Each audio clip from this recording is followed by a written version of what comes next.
Hello guys! Welcome back to Jubita's Vlog!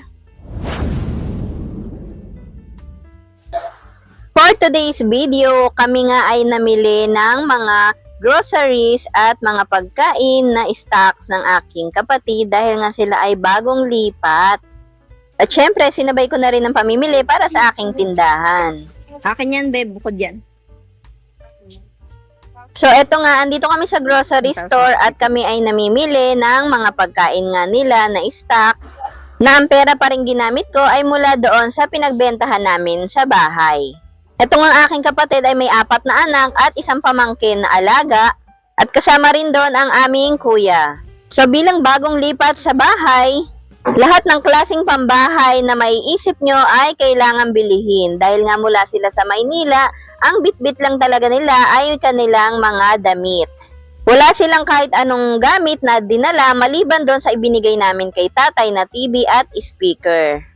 Na talagang pinabitbit ko dahil iyon ay remembrance namin kay tatay. So bukod sa groceries, dumaan kami dito sa paggawaan ng cellphone para ipagawa yung sirang cellphone, and then binilihan ko rin sila ng gasol dahil kailangan nila yon. Tapos syempre pumunta rin kami dito sa bilihan ng mga plato, mga kung ano-anong gamit sa kusina.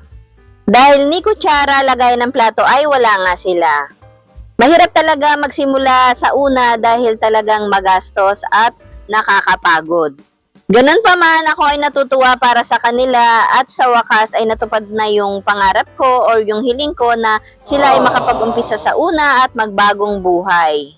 Dahil nga alam niyo naman na galing sila or mula sila doon sa lugar kung saan sobrang hirap para sa kanilang mamuhay. Na ultimo, kahit pagkain ay hirap silang hanapin kung saan at lalo na pag nagkakasakit ay talagang sa akin ang takbo. Ate, pahingi ate, pautang.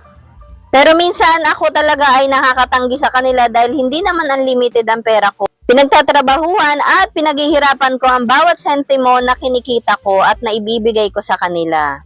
At meron din ako mga kailangan at obligasyon para sa aking sariling pamilya. Pero madalas talaga ang laging umiiral sa akin ay awa para sa kanila at naiintindihan ko naman ang sitwasyon nila.